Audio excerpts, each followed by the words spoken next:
ici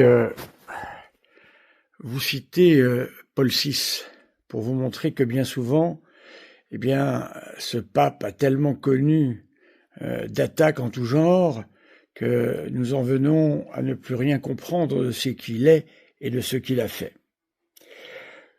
Contrairement à ce que plusieurs catholiques affirment, et c'est les vacantistes en particulier, aucun des conciles œcuméniques, les 20 conciles œcuméniques qui ont précédé Vatican II, n'a été renié par celui-ci, et aucune de leurs définitions ou condamnations n'a été retirée. Et on peut toujours s'y référer, aucune des condamnations d'hier n'est levée, et par conséquent on peut toujours s'y référer pour déterminer où est la vérité selon l'Église. Dans son encyclique Mysterium Fidei sur l'Eucharistie, Paul VI croit bon de rappeler que tous les anciens décrets dogmatiques gardent leur force et leur autorité.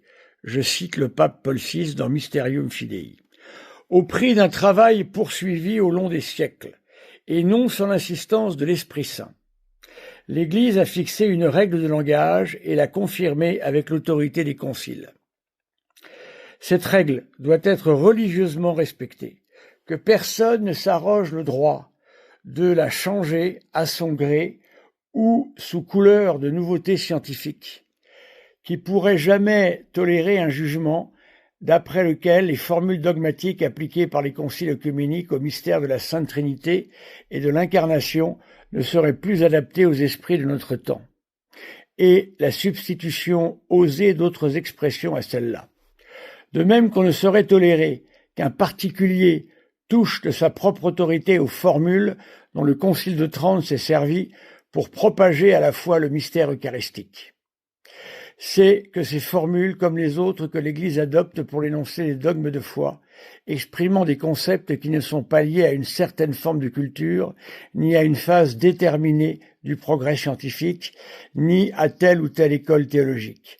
Elles reprennent ce que l'esprit humain emprunte à la réalité par l'expérience universelle et nécessaire.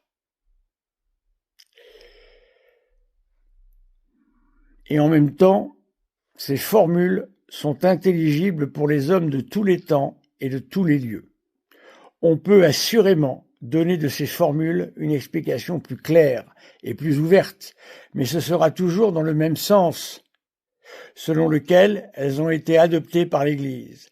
Ainsi, la vérité immuable de la foi restera intacte, tandis que progressera l'intelligence de la foi.